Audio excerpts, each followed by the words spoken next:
నమస్తే. టీవీ విశ్లేషణకి స్వాగతం. ఈనాటి మన విశ్లేషణ కేంద్ర ప్రభుత్వం తీసుకున్నటువంటి డీలిమిటేషన్ వ్యవహారంలో దక్షిణ భారతదేశం ఎందుకు విపరీతంగా వ్యతిరేకిస్తూ ఉంది, దక్షిణ భారతదేశ రాష్ట్రాలన్నీ ఎందుకు నష్టపోతా ఉన్నాయని నినదిస్తున్నారు. ఆంధ్రప్రదేశ్లో కనీసం చీమ కుట్టినట్టుగా అయినా లేకుండా అధికార పక్షం, ప్రతిపక్షం, ఇతర రాజకీయ పార్టీలు, అదేవిధంగా ప్రజల పక్షాన నినదించాల్సినటువంటి మీడియాతో సహా చేమ చచ్చినట్టుగా కనీసం స్పందన నామమాత్రంగా అట్లా దాని గురించి టచ్ చేస్తూ దాన్ని ఎందుకు వదిలేసే పరిస్థితుల్లో ఉన్నారు, ఎందుకు ప్రశ్నించలేకపోతున్నారు, మిగతా రాష్ట్రాలతో చెయ్యి కలిపి ఎందుకు ఉద్యమంలో పాలు పంచుకోలేకపోతున్నారు అనేటువంటి విషయాన్ని మనం ఈరోజు విశ్లేషించుకుందాం.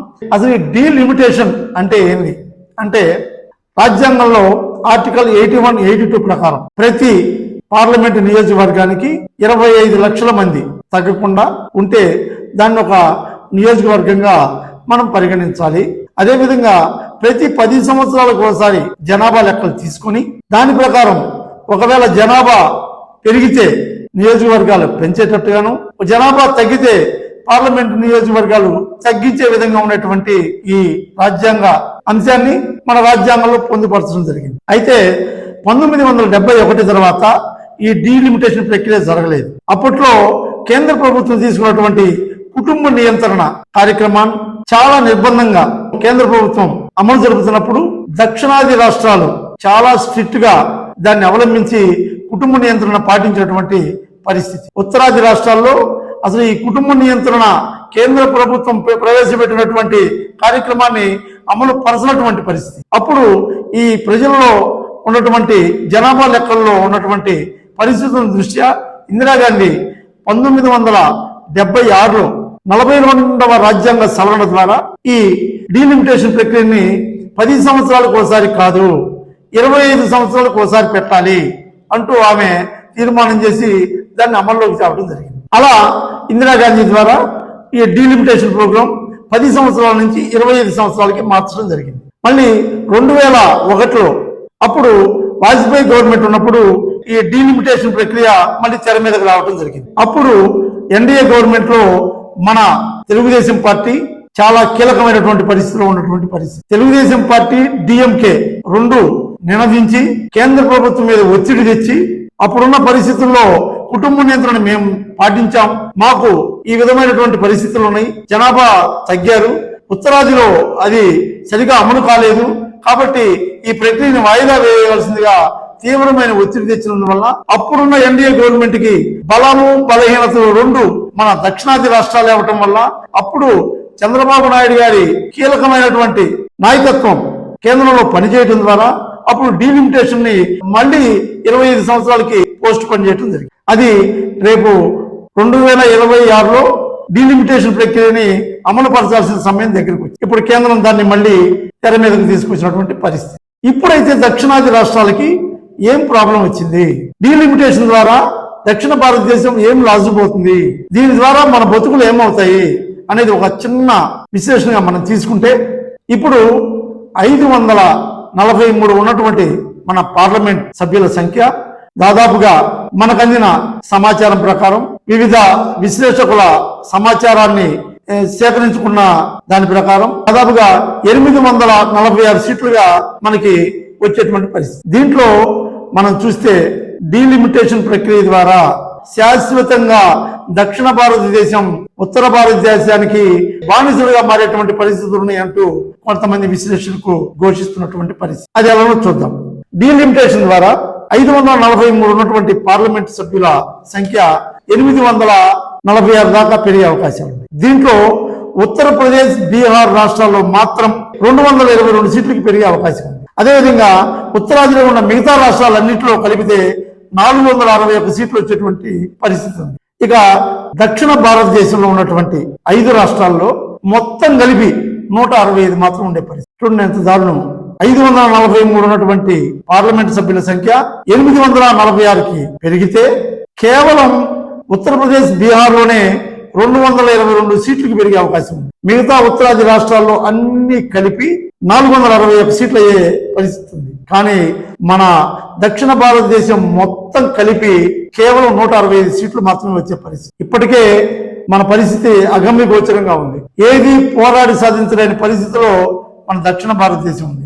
దక్షిణ భారతదేశంలో ఉన్నటువంటి 5 రాష్ట్రాల్లో సీట్ల సంఖ్యను ఒకసారి మనకు అందిన సమాచారం ప్రకారం బేరీజు వేసుకుంటే తెలంగాణలో 17 సీట్లు 20 సీట్లుగా మారొచ్చు.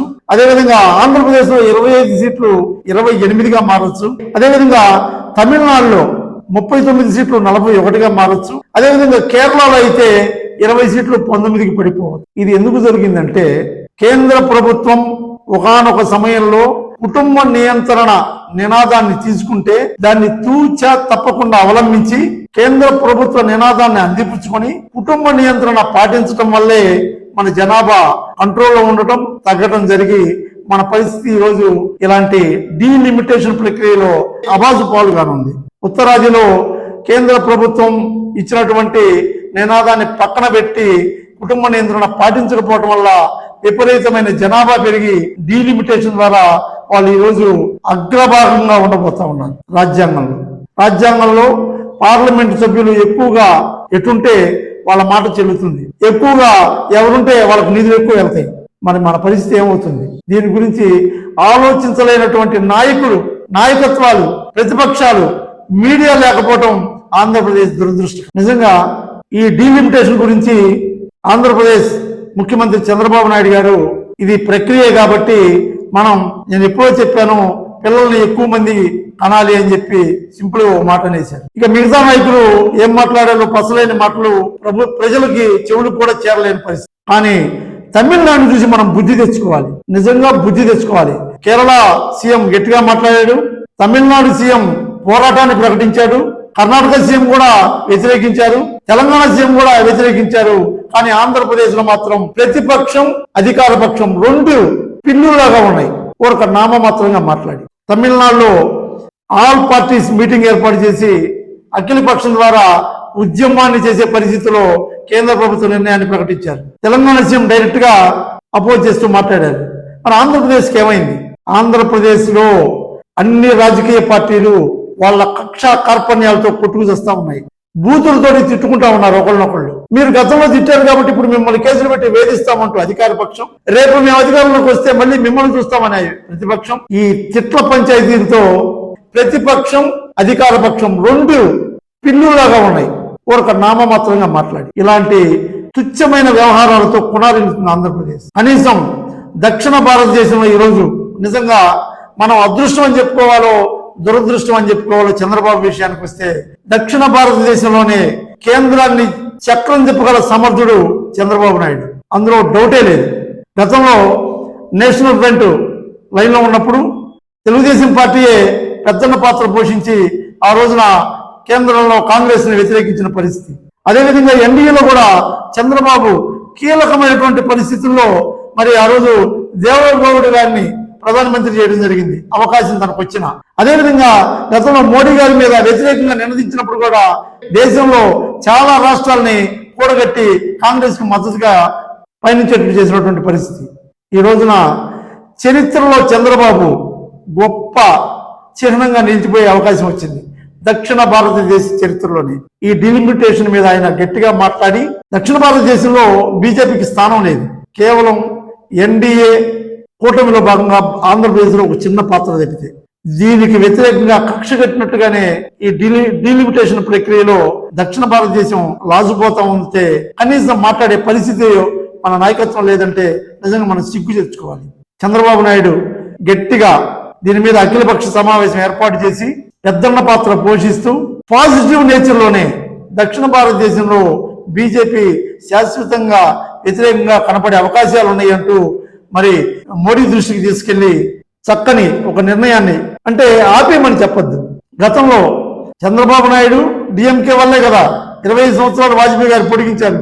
అలాంటిది ఇంకొక 25 సంవత్సరాలు ఈ డీలిమిటేషన్ ప్రక్రియని పొడిగిస్తే అప్పుడు ఉత్తరాదిలో కూడా కుటుంబ నియంత్రణని కఠినంగా అవలంబింపజేస్తే సమానత్వంగా జనాభా లెక్కలు వచ్చి సమానత్వంగా ఎంపీ సీట్లు పెరిగి సమానత్వంగా కేంద్ర ప్రభుత్వ ఫలితాలను అందుకుంటూ యావత్ భారతదేశము సమానంగా అభివృద్ధి చెందే పరిస్థితులు వస్తాయని చెప్పి తెలియజేసుకుంటూ, మరి ఇందులో ఆంధ్రప్రదేశ్ రాజకీయ పక్షాలు, రాజకీయ పార్టీలు, రాజకీయ నేతలు, మేధావులు, మీడియా కూడా నోరు విప్పి నినదించాల్సిన అవసరం ఉందని చెప్పి తెలియజేసుకుంటూ, ఇప్పటికే మనకున్న తుచ్చమైన రాజకీయ నాయకులు, నేతలు, చంద్రబాబు లాంటి సీనియర్ నాయకులు కూడా ఈ చిట్ల పురాణ రాజకీయాల్లో కొట్టుకుపోతున్నటువంటి పరిస్థితుల్లో ఆంధ్రప్రదేశ్ గురించి మాట్లాడేవాడే లేడు, ప్రత్యేక హోదా గురించి మాట్లాడేవాడు లేడు, జరుగుతున్నటువంటి ఆర్థిక నష్టాల మీద ప్రశ్నించేవాడే లేడు.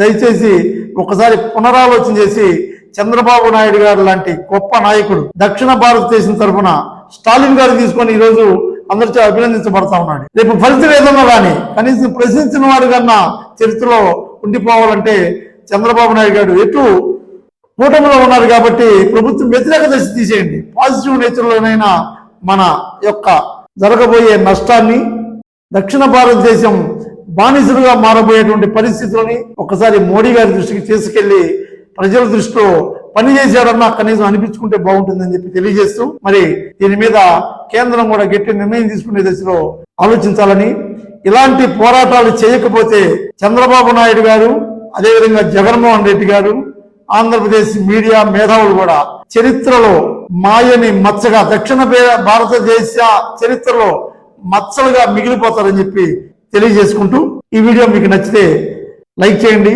ఖచ్చితంగా కామెంట్ చేయండి, షేర్ చేయండి, ముఖ్యంగా సబ్స్క్రైబ్ చేయండి. Thank you very much.